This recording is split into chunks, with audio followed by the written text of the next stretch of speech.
Ceux-là qui ont participé aux enseignements, qu'est-ce que vous avez retenu? Et la deuxième partie, nous allons revenir sur un aspect du mari. Le signe qui ne trompe pas. Qu'est-ce que vous avez retenu? Il y a ceux qui vivent en couple par rapport à ce que tu as dit. Et on a dit couple légalisé, couple, hein? Et on a introduit aussi ceux qui aspirent. Je vous écoute. Vous avez retenu quoi? Vous pratiquez quoi?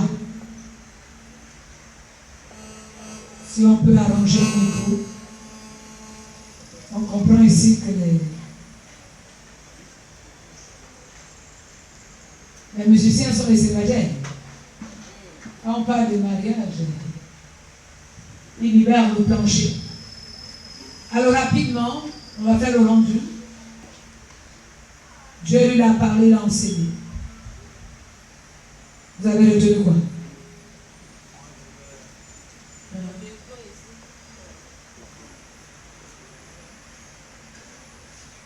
Merci. Je vais intervenir sur le terme le vrai amour dans un couple. Bon, ce que j'ai retenu, c'est qu'au sein du couple, il n'y a pas un commandeur et commandé. C'est-à-dire au sein du couple, il doit avoir, on va parler d'égalité. Il n'y a pas celui qui décide et l'autre qui subit les décisions. Les décisions doivent être prises d'une manière collégiale et tout ce qui concerne la maison doit être décidé ensemble. Et l'homme doit également aimer sa femme. C'est-à-dire pas d'histoire de cacheterie. On a peut-être le numéro de téléphone voilé. Tout cela, on doit mettre fin. Donc, il doit avoir la transparence au sein du couple.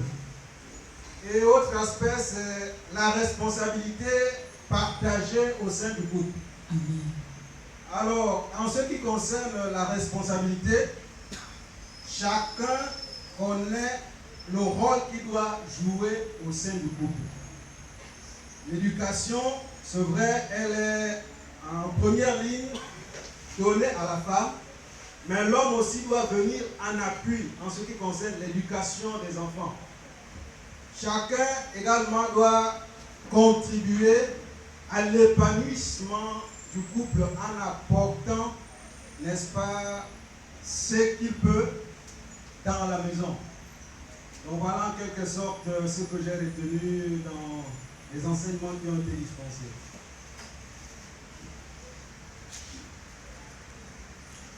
Est-ce qu'on peut acclamer le Seigneur? Est-ce qu'on peut acclamer le Seigneur?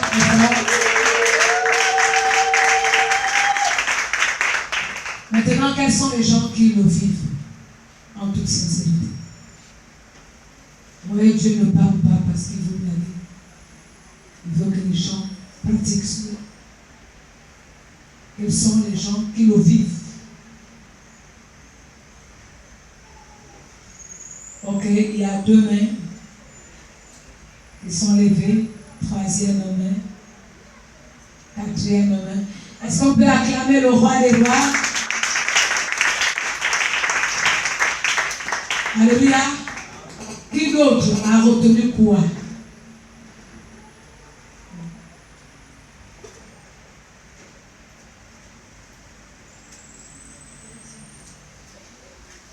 Alléluia. J'étais d'abord à bénir l'Éternel Dieu. Grâce à lui, je suis ici parmi vous. Et je partagerai avec vous ce qui est retenu des enseignements. Ce qui est retenu de la parole de Dieu est au niveau de la soumission, au niveau des femmes. On avait toujours tendance à voir qu'être soumise c'est la femme qui est esclave de l'homme. Être soumise, c'est la femme qui n'a pas droit à la parole devant l'homme. Être soumise, c'est la femme qui, lorsque l'homme dit, elle exécute. Et avec les enseignements, j'ai appris qu'une femme est soumise que lorsque son homme lui donne le respect, l'amour et l'attention qu'elle mérite. Amen.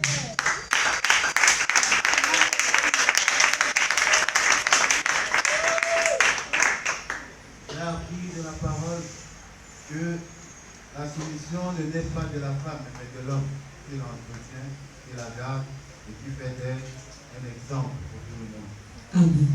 Aujourd'hui, encore, je me permets de vous le dire parce que la parole m'a permis de retenir que dans un foyer, dans une famille, l'homme est l'exemple pour ses enfants, l'exemple pour sa femme et l'exemple pour son entourage. C'est pareil pour la femme. Je tiens encore aujourd'hui à dire merci à l'Éternel parce que ces enseignements n'ont pas été vains.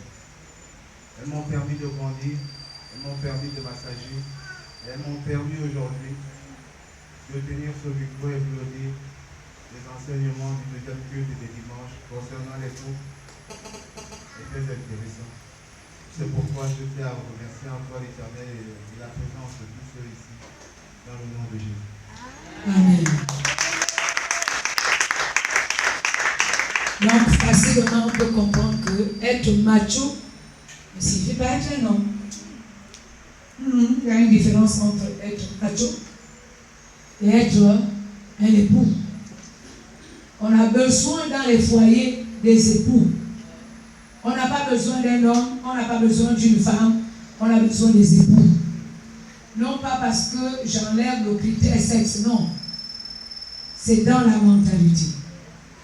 Ici, c'est moi qui commence, ça n'existe pas. Amen, amen. Mais il y a les actes qu'on pose pour montrer, ah, le choix là est le mien. Alléluia. Et maman, elle dit qu'elle est venue. Je vais d'abord renchérir aussi sur ce qu'il a dit, parce que j'ai retenu quelque chose avant de passer au micro. Et c'est un élément vraiment important. La soumission ici, par rapport à ce que moi j'ai retenu, c'est que une fois que l'homme se soumet à Dieu, la femme pourra se soumettre à l'homme. Parce que la soumission est d'ordre divin et c'est échelonné. Nous devons nous soumettre d'abord à Dieu et ensuite le reste se soumettra à nous. Dès lors que nous le faisons, les choses vont marcher dans nos couples, dans nos foyers. Alléluia. Amen. Est-ce qu'on peut décider de le faire?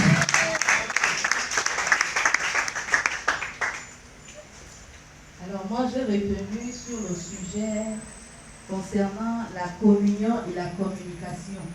Parce qu'au début, c'était un peu difficile parce que il n'y avait pas trop de communication. Donc quand on se mettait en colère, on pouvait rester quelques jours chacun de son côté.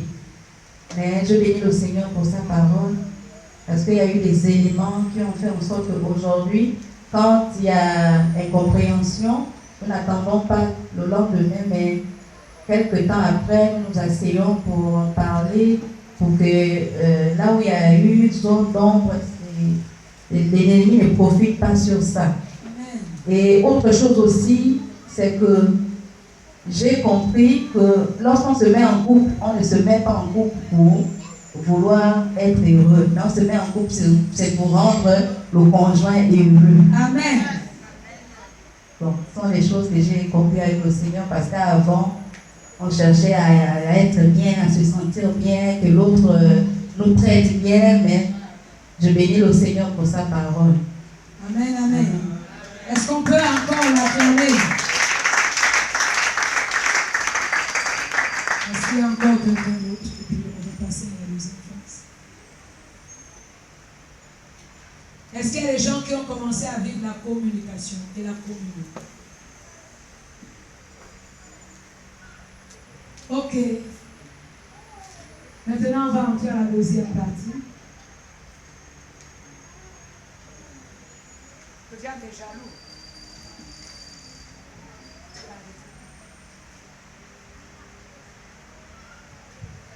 Amen, amen. Restez bon. Alors on y va. Dans la deuxième partie, nous allons insister sur certains faits. Je voulais avec le Seigneur cibler le besoin à l'heure actuelle. La pensée qui est dans mon esprit, c'est la prière. On va prier pour les couples par rapport à ce qu'on a dit, qui ne vivent pas la communication, qui ne vivent pas la communion. Nous allons prier pour ceux qui font semblant d'être en couple. Donc ils font semblant, c'est la mise en scène, le make-up. Les gens voient, ils entrent dans la même maison, ils ont la même toiture. Mais à l'intérieur, même sur le lit, l'autre regarde au canal, l'autre regarde au vélo. Et le matin, on fait semblant. Et devant les gens, on fait semblant. On va casser le faire semblant, le faire play. Afin que les mariages soient vécus, que la vie de couple soit un petit paradis sur la terre. Alléluia. Permettez que je revienne sur quelque chose. Ouvrons nos Bibles dans le livre de Genèse. C'est un des éléments qui favorise la réussite dans la vie du couple. Faire ressortir l'un des éléments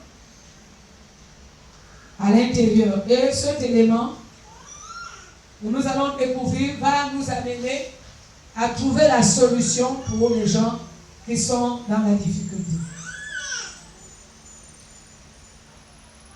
Mais avant qu'on ne lise la parole de Dieu, on est en Genèse chapitre 24.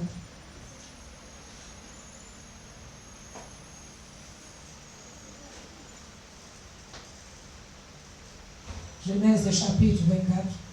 Je tiens quand même à signaler qu'on ne se met pas en couple pour des raisons sociales.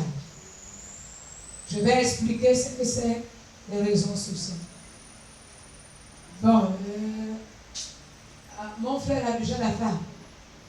Puis là, j'ai en train d'avancer. Tout le monde dans la famille commence à me regarder. Ce n'est pas une raison valable. Le mariage, c'est un engagement. C'est une décision qui doit être mûrie. Déjà, il faut que ça soit la décision prise par des personnes matures. Et quand je parle de maturité, je ne fais pas appel à l'âge. Il y a des gens qui sont vieux, mais ils sont immatures dans leur esprit, dans leurs âmes. Lorsqu'on s'engage à répandre une femme, la mettre dans sa maison, ou lorsqu'on s'engage à aller vivre avec un homme. Et parler de mariage, c'est que quelque part, on a décidé de renoncer à soi-même. Sinon, il n'y a pas vie en couple s'il y a encore individualité. C'est chez moi, c'est ma maison, c'est mon salaire, c'est pour moi. Il n'y a pas pour moi, il y a pour eux. Et si le principe n'est pas encore intégré dans la conscience, vous aurez de la peine à réussir. Et je tenais aussi à ajouter qu'on ne se marie pas, on l'a déjà dit, l'une des personnes tout à l'heure a révélé cela, a rappelé. Ce n'est pas pour être heureux. Est-ce qu'on peut dire amen bien? Que chacun sorte de sa zone d'ombre, sa zone de confort. Lorsque j'aurai une femme, quand j'arrive du travail, la table est déjà pleine. Non. C'est pas pour ça. Il y a Dieu là-dedans. Et puis ça doit être pour Dieu. Et quand c'est pour Dieu, tous ceux qui s'engagent dans le mariage doivent rechercher ce que Dieu veut. Qu'est-ce que Dieu veut pour l'épouse? Qu'est-ce que Dieu veut pour l'époux pour que tu réussisses à ta mission d'époux et ta mission d'épouse? Il y a une affaire de mission de Dieu. Est-ce qu'on peut acclamer le Seigneur? Il y a la mission de Dieu. Nous l'avons dit le premier enseignement, si j'ai bonne mémoire, que après que Dieu ait créé son jardin, les animaux et autres, c'est là où Dieu a pensé qu'il n'était pas bon que l'homme soit seul. Entre-temps, il avait déjà donné à Adam la mission de cultiver le jardin et de garder. Et dans la culture, il y a le travail à faire. Et donc, quand Dieu unit deux personnes, Dieu, on a insisté là-dessus. Dieu a des objectifs atteints. Arrêtons d'entrer dans le mariage sur des émotions charnelles. J'apprécie la femme, la taille guitare. Ce n'est pas la taille qui va, sa taille guitare, qui va t'aider à accomplir la mission pour laquelle Dieu vous unit. Est-ce qu'on peut dire amen bien? Ce n'est pas une affaire de la taille guitare. Oh, c'est un bel homme quand il marche. Ce n'est pas une affaire de beauté physique. C'est une affaire des enjeux de Dieu dans votre couple. Et beaucoup échouent parce qu'ils ne regardent pas les enjeux de Dieu. Est-ce que ça va? Amen, amen. Et on va prendre un cas. Et puis on va ajouter. C'est dans Genèse chapitre 24. Qu'est-ce qu'on doit faire? Avant d'aller dans cette affaire de couple, on commence par ce qui revient à dire que ceux qui se sont déjà engagés, on va dévoiler ce qu'il y a lieu de faire tout à l'heure. Est-ce qu'on peut dire amen bien? Dieu n'accomplit pas une mission qui n'est pas initiée. Que Dieu soit avec vous, il faut qu'il soit là. Qu'il soit dans le choix. Et je sais en même temps qu'il y a des possibilités. Quand on dit choix, c'est qu'il y a plusieurs possibilités. Donc on doit se prononcer par une décision ferme pour entrer dans la dimension du choix. Genèse chapitre 24. Je vais commencer à partir du verset 40.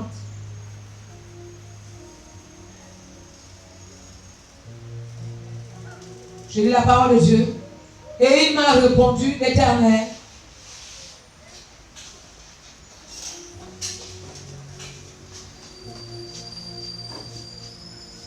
devant qui j'ai marché, enverra son ange avec toi et fera réussir ton voyage, et tu prendras pour mon fils une femme de la famille et de la maison de mon père. Ce sera le gage du serment que tu me fais quand tu auras été vers ma famille. Et si on ne te l'accorde pas, tu seras dégagé du serment que tu me fais. Ça, c'est Abraham qui parle à son serviteur. Verset 42. Je suis arrivé aujourd'hui à la source. Et j'ai dit, Éternel, Dieu de mon salut, Dieu de mon Seigneur Abraham, si tu daignes faire réussir le voyage que j'accomplis, j'espère que nous voyons la dimension du serviteur d'Abraham. On n'entre pas là-dedans pour aller échouer. On entre là pour réussir. Voici, je me tiens près de la source d'eau. Et que la jeune fille qui sortira pour puiser, à qui je dirai, laisse-moi boire, je te prie, un peu d'eau de ta cruche, et qui me répondra, bois toi-même, et je puiserai aussi pour tes chameaux, que cette jeune fille soit la femme que l'Éternel a destinée au fils de mon Seigneur. Verset 45. Avant que j'eusse fini de parler à mon cœur, voici Rebecca est sortie, sa cruche sur l'épaule, elle est descendue à la source et a puisé. Je lui ai dit, donne-moi à boire, je te prie. Et elle s'est empressée d'abaisser sa cruche dessus de son épaule. Elle a dit, bois, je donnerai aussi à boire à tes chameaux. J'ai bu. Elle a aussi donné à boire à mes chameaux. Est-ce qu'on peut acclamer la parole?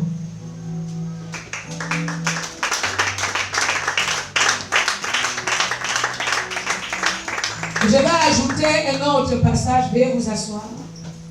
Cette fois-ci, c'est toujours dans le même livre. Mais le verset 67. Parce que quand vous lisez le chapitre 24, là, à partir de 40 jusqu'à la fin, c'est tellement riche pour enseigner sur les conditions qui favorisent aussi la réussite de la vie de couple. Et nous l'avons dit, deux personnes ne peuvent pas marcher ensemble s'ils ne sont pas même communs d'accord. Mais pour qu'il y ait un commun accord, il y a quand même des signes. Il y a des signes. Verset 67. Isaac conduisit Rebecca dans la tente de Sarah, sa mère. Il prit Rebecca qui devint sa femme et il l'aima. Ainsi fut consolé Isaac après avoir perdu sa mère. Donc, Isaac a déjà perdu sa mère et il se retrouve dans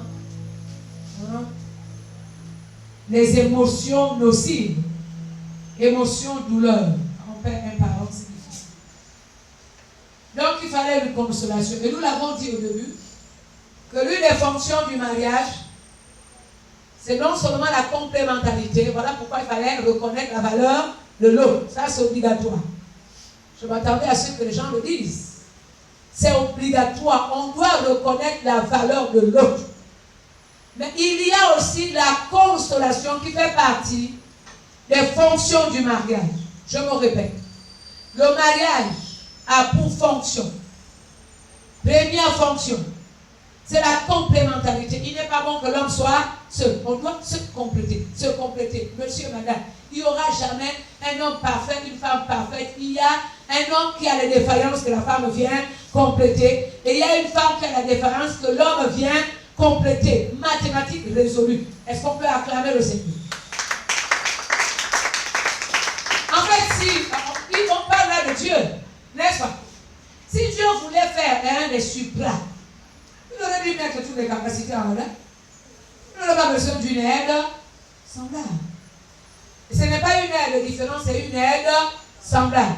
N'est-ce pas? Et puis, on a dit la deuxième fonction, c'est la consolation. Voilà.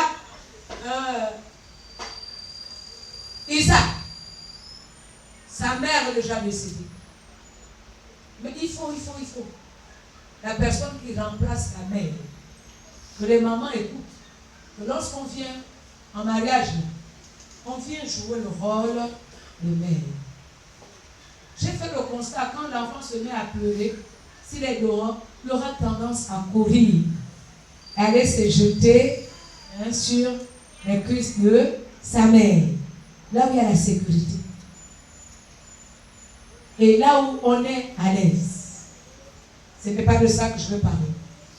Quels sont les critères qui contribuent à l'épanouissement d'une vie de couple? Dans les critères, il y a la disponibilité. Le serviteur d'Abraham a recherché une personne qui peut être disponible. Une personne qui est travailleuse. Elle part jusqu'à l'eau. Ce n'est pas l'eau de la pompe. On ouvre le robinet. Mais l'eau, on va puiser à la source. Alléluia. Et j'aurais souhaité même que ça soit, pour nous les chrétiens, un pas en avant. Attendre à la source. Se mettre à la source. Pour avoir la bonne réponse. Pour avoir la bonne orientation. Et donc, la personne qui est disponible à aider, personne disponible à rendre service. Et nous nous étonnons qu'il y a dans les difficultés, après, quand on est déjà en couple, alors qu'on a déjà fait le choix. Et on a même choisi une personne boudeuse, une personne râleuse, une personne orgueilleuse. Tu dis à gauche, elle va à droite. Ici, dans le cas du passage que nous avons lu, il s'agit de Rebecca, la femme. Mais il en va de même aussi. Dans le même texte, c'est parce que je n'ai pas voulu lire beaucoup de textes. Il y a là-dedans aussi le comportement de l'homme. Et on va le faire ressortir. Pour la femme, c'est d'abord la disponibilité. Amen, amen. Une épouse doit être disponible à servir. Si elle n'est pas disponible, tu prends là pour faire quoi? Fils. Est-ce que tu es obligé d'attacher la corde?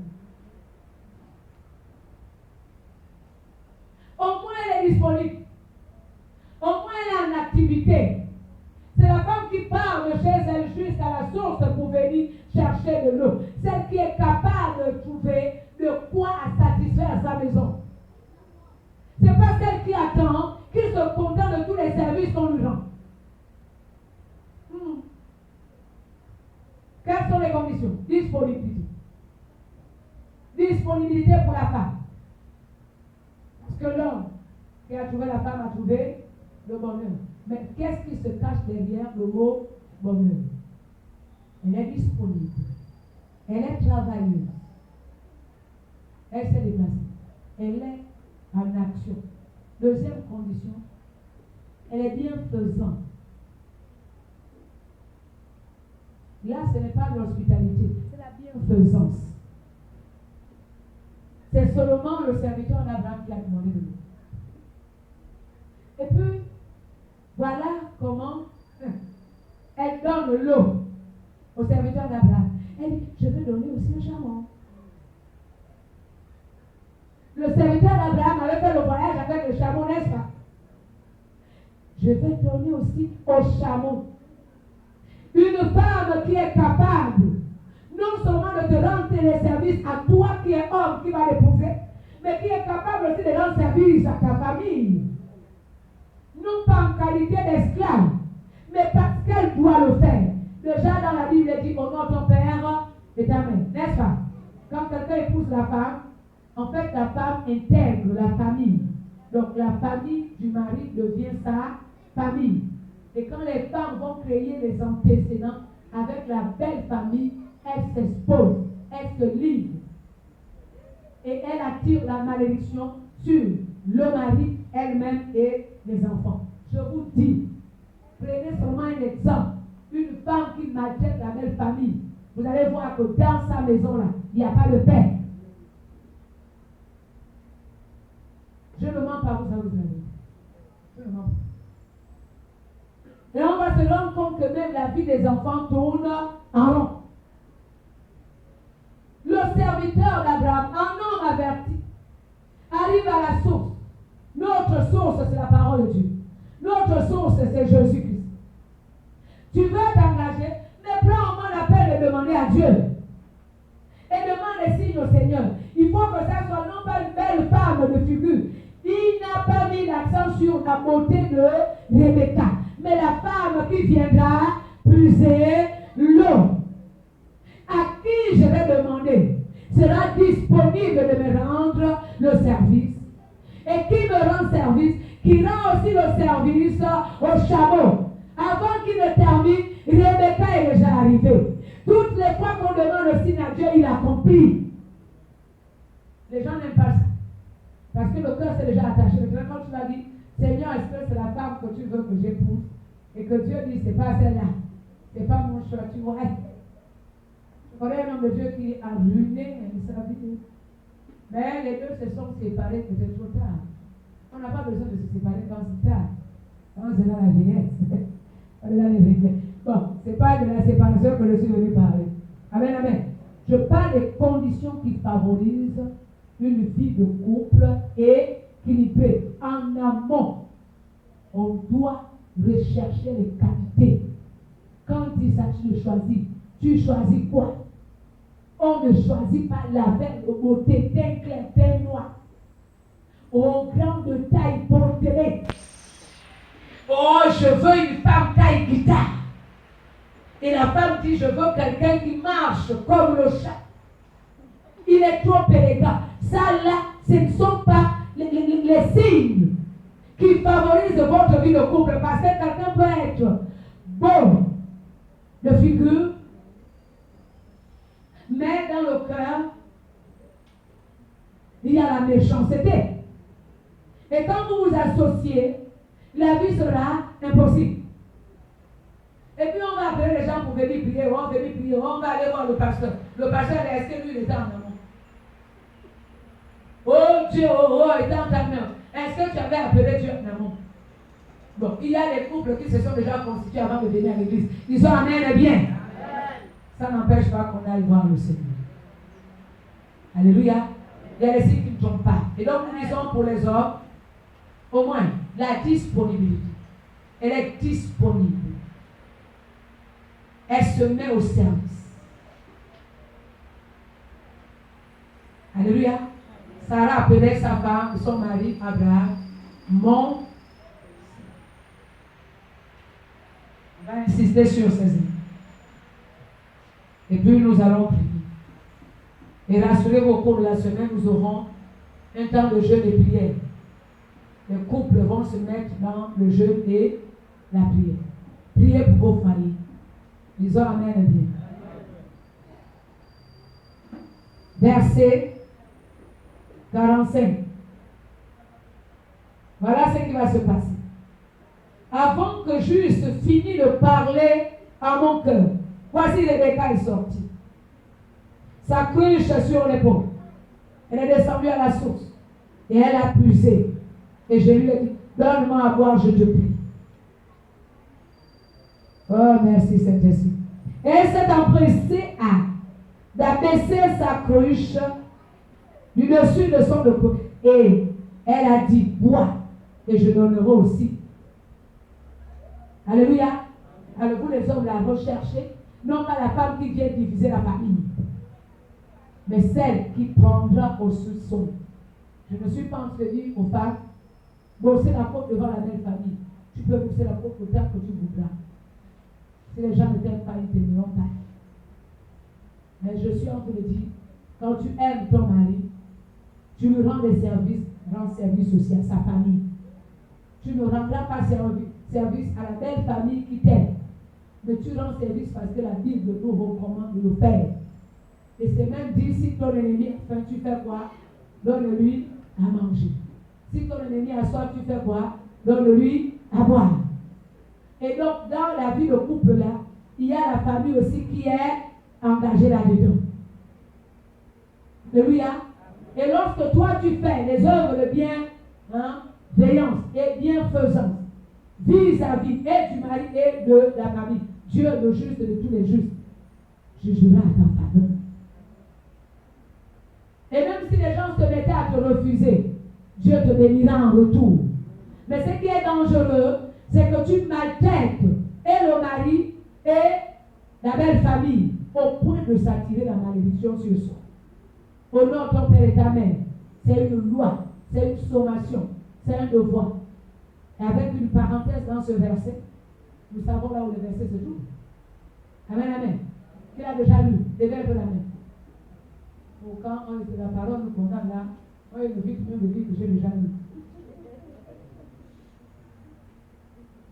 Honore ton père et ta mère, et puis on dit, entre parenthèses, on dit, pour que tu sois heureux et que tu vis. Mais la longévité du mariage aussi dépend de tout ça là. Évitons de faire les mariages avortants. Les prématurés. Après le bébé arrive dans le ventre, appelle il est sorti. On n'en a pas besoin. Est-ce qu'on peut acclamer le Seigneur? Et non, pour les hommes, je vous conseille de faire. Demandez-le si. Mais lorsque le cœur est attaché et que Dieu t'a déjà dit qu'il s'agit de ta femme, qu'est-ce qu'il faut maintenant faire? Est-ce que ça va? Ce qu'il y a lieu de faire, quand on a la réponse de la part du Seigneur que c'est la femme, mais là, la même charité, il n'y a pas, disponibilité, il n'y a pas.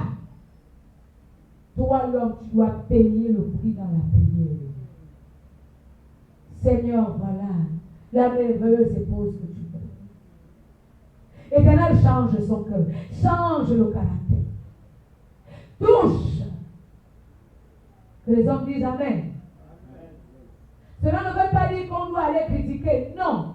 On doit prier. L'une des armes efficaces pour arranger les problèmes des couples, les situations des couples, c'est la prière.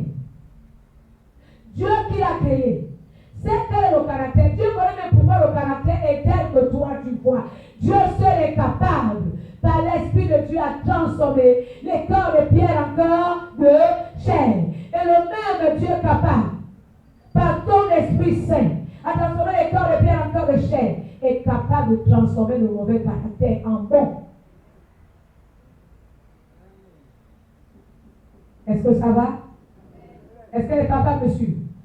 Oh, que les papas acclament le Seigneur. Je ne veux pas que les gens somnolent les noms ici. Je ne veux pas les noms. Alléluia,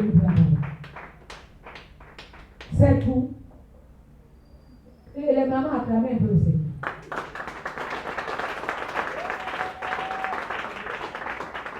Et comme il n'y a pas les échouants en Jésus-Christ, les papas vont encore acclamer le Seigneur. Comme ça. Qu'on le fasse avec vivacité. Alléluia. Et quand il n'y a pas la disponibilité, toi-même tu sais que tu as déjà choisi, mais tu sais en même temps que c'est le choix fait en accord avec le Seigneur. Maintenant, que faire? La situation est telle qu'elle est là. Ça signifie se mettre dans la prière. Seigneur, je t'en prie. Je ne veux pas avoir une femme dans la maison, je veux avoir une épouse. Et une épouse, c'est la personne qui a accepté l'autre, avec son comportement, avec ses manquements, avec ses insuffisances. Elle a épousé le caractère, le comportement, le visage, la manière de faire. Elle n'est plus dans la dimension des critiques et autres. D'abord, pour faire le choix, quand on veut s'engager, il y a 3 dimensions. Si tu ne le savais pas. La première dimension est d'ordre spirituel. Il faut que vous soyez de la même nature. Quelle était l'inquiétude d'Abraham? De prendre des femmes cananéennes étrangères. Il fallait que ça soit, on reparte dans la maison de son père. Et nous avons la maison du Père ici, c'est la maison de Dieu. Et son souci, c'était de ne pas prendre une personne étrangère à la parole de Dieu. Il faut que ce soit la personne facilement qui peut comprendre ce que Dieu attend. Est-ce qu'on peut dire amen bien? Et c'est vraiment important. La deuxième dimension, dans la dimension encore spirituelle, vous avez les mêmes objectifs, vous regardez la même direction. Et lorsqu'on sent que l'autre, encore le seuil le plus bas, prie pour l'autre pour que Dieu l'amène à la nouvelle naissance. Et on a passé un temps dans cette église enseigné sur la nouvelle naissance. Donc c'est plus difficile pour nous. Et la deuxième dimension est la dimension émotionnelle. Et dans la dimension émotionnelle, il faut que les deux ressentent la même chose. Vous vous attirez mutuellement. Vous vous acceptez mutuellement. Vous vous considérez mutuellement. Vous vous respectez mutuellement. Les émotions convergent. Ce n'est pas l'autre qui aime et l'autre n'aime pas. Un mariage fait dans le décalage au niveau des sentiments, des émotions, aura de la peine à tenir. Parce que celui qui conjugue le verbe supporter finira par se retrouver dans la situation, le peu de force émotionnelle qui lui permettait de tenir, de supporter l'autre. C'est effrité. Et on dit, j'ai tellement supporté. Mais là, je ne peux plus. Qui n'a jamais entendu ça? Quand les couples atteignent la dimension, la séparation, c'est souvent ça. Non, j'ai tellement supporté. Là, je ne peux plus. Et donc, il faut accepter l'autre dans sa différence. Et la troisième dimension de la mariage, c'est la dimension physique. Il faut que tu réussisses à accepter le physique de ton conjoint ou de ta conjointe. Avant de s'engager, assure-toi que tu as trouvé, quand tu la regardes physiquement, c'est une belle femme, c'est un bel homme. Est-ce qu'on peut dire amen bien? Tout en sachant que tout ce que Dieu a créé, c'est tellement beau. Il n'y a pas de vilain là-dedans. Clairement, on le sait. Il n'y a pas de vilain. Non. Il n'y a pas de vilain. Tout ce que Dieu a créé, c'est tellement beau. Je vais vous rendre un témoignage. Je vais peut-être vous étonner. J'étais enceinte. Il y a des longues années.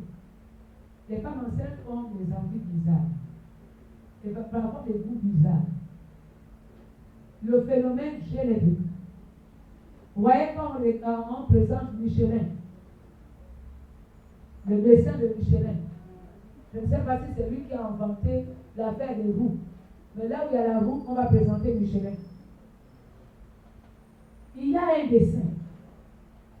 Quand j'arrivais, je vois le dessin. Non, je le trouvais trop beau. Que je ne peux plus trouver ça trop beau aujourd'hui.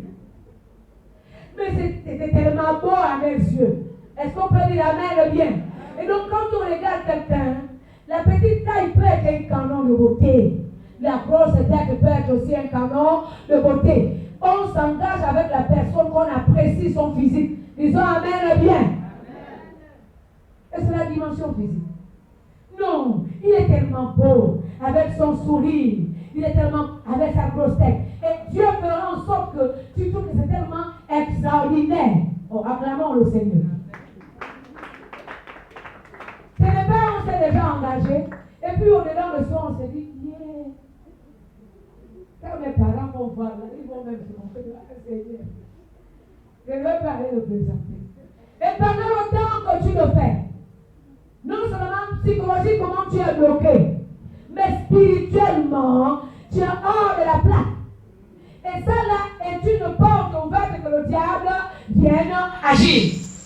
Et ce sentiment va t'amener à détester le conjoint ou la conjointe. Et à un certain moment, que tu ne veux ou pas, c'est la vérité. Vous savez que je dis la vérité. Tu vas commencer à détester l'autre.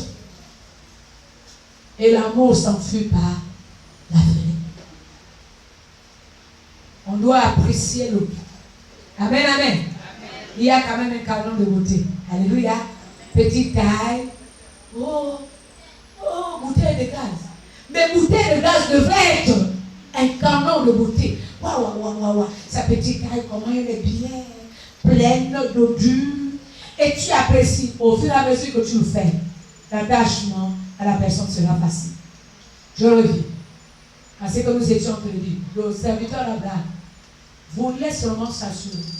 Elle est disponible, elle est travailleuse et elle est bienveillante. On peut chercher des trous. Quand on veut créer un foyer. Amen, amen. Je n'ai pas donné une liste exhaustive. Il y en a encore plein, il y en a beaucoup. Je dis il y en a beaucoup. Quand on fera un enseignement uniquement sur le choix d'un conjoint, on va entrer dans tous les détails. Il y en a beaucoup, mais pour vous, pour le moment, observe et recherche la disponibilité. Une femme active, une femme travailleuse et une femme bienfaisante.